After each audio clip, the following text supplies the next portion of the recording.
ఇక్కడికి విచ్చేసిన బండ్ల గణేష్ గారి మిత్రులకు, షాద్ నగర్ ప్రజలకు, ఆయన శ్రేయోభిలాషులకు అందరికీ పేరు పేరున నమస్కారాలండి. అలాగే టీవీ చూస్తున్న, సోషల్ మీడియాలో చూస్తున్న ప్రజలందరికీ కూడా ఈ పాదయాత్రకు మీ అందరి ఆశీర్వాదం ఉంటుందని ఆశిస్తూ, బండ్ల గణేష్ గారు ఇదే షాద్ నగర్ నుంచి హైదరాబాదులో ఒక చిన్న నటుడిగా మొదలుపెట్టిన ప్రయాణం ఈ రోజున ఒక బ్రాండ్గా, బండ్ల అంటే ఒక బ్రాండ్, బండ్ల అంటే ఒక వ్యక్తి కాదు, బండ్ల గణేష్ అంటే ఒక శక్తి. పర్సనల్గా నాకు గణేష్ అన్నతోటి నాకున్న పరిచయం 30 సంవత్సరాల పైమాటే, 32 ఏళ్ళు. నాకు మొదటిసారి కలిసినప్పుడు కరెక్ట్గా వారం 10 రోజుల్లోనే, ఒక వారం 10 రోజుల్లోనే ఆర్టిస్ట్గా చేస్తున్నప్పుడు నాకు కమ్యూనికేషన్ లేదు. అంటే ఫోన్ కానీ, అప్పుడు ఫోన్ కూడా లేదు, పేజర్ ఉండేదన్నమాట. ఎవరన్నా ఫోన్ చేసి ఆర్టిస్ట్గా మాకు కావాలి అని చెప్పడానికి పేజర్ ఉండేది. నేను ఈ మాట ఇప్పుడే కాదు, చాలా సందర్భాల్లో చెప్పుకున్నాను నేను. అది ఈ పరిశ్రమలో నాకు మొదటిసారిగా అవకాశం నాగార్జున గారు ఇస్తే, వైవిఎస్ చౌదరి గారి డైరెక్షన్లో, ఆ తర్వాత మొదటి సినిమాగా మాస్టర్ రిలీజ్ అయితే నాకు ఎవరన్నా సహాయం చేశారు అని అంటే అది గణేష్ అన్న మాత్రమే. ఎందుకంటే నాకు అది ఆ రోజు చాలా ముఖ్యం. మనకి టెలిఫోను, ట్రంక్ కాల్స్ ఇలాంటివి ఉన్నప్పుడు ఒక ఇంపార్టెంట్ విషయాన్ని చెప్పాలి అన్నప్పుడు గంటలు, రోజులు తరబడి జరిగేది. అలాంటిది ఆ రోజు నా కమ్యూనికేషన్ అనేది, అప్పుడు అది ఎంత కాస్ట్ కూడా తెలుసా మీకు? అది 4,000 5,000 ఉండేది. అది రే శివ ఇది ఉంచుకోరా, ఎందుకంటే రూములకు రెంట్లు కట్టడానికి కూడా డబ్బులు ఉంటాయి కాదు, తనకు తెలుసు. సో అలా మా ఇద్దరి మొదలైన పరిచయం. గణేష్ అన్న ఈరోజు ఇంతవరకు వచ్చాడంటే దీని వెనకాల చాలా చరిత్ర ఉంది. ఎంతమందికి సహాయం చేసి ఉంటాడు, ఎంతమందికి ఆస్తులు కొనిపెట్టుంటాడు, ఎంతమందికి తనకు తెలిసిన ఒక మాట సాయాన్ని వాళ్ళు కోట్ల రూపాయలు సంపాదించుకునే స్టేజ్కి తీసుకెళ్ళగలిగాడు. ఇదంతటి కారణం ఏంటంటే మనకు మనిషికి కావాల్సింది ఒక మంచి మనసు, ఒక మంచి సంకల్పం. వీడు బాగుండాలి, వీళ్ళు బాగుండాలి, నన్ను నమ్మి వచ్చారంటే వీళ్ళు నాకన్నా బాగుండాలి అనుకునే ఒక మనస్తత్వం బండ్ల గణేష్ అన్నది.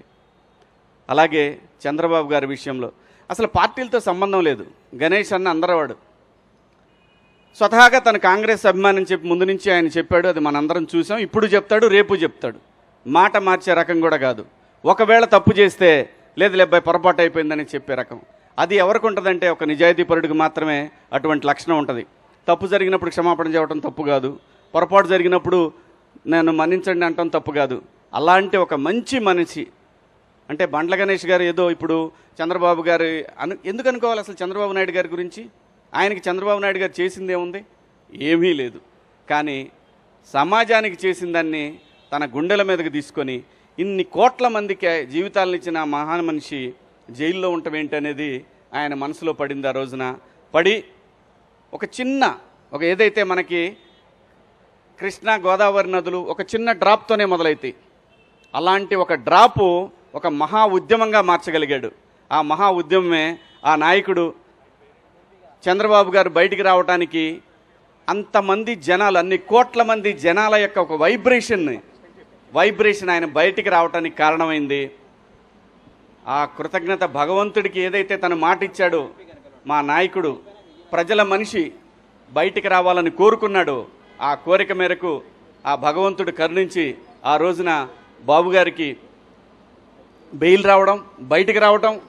ఆ తర్వాత ఏం జరిగిందో మీరు అందరూ చూశారు. మరి ఊరికే మాటలంటాం అందరికీ సాధ్యమే, ఎవరైనా అనొచ్చు ఒక మాట.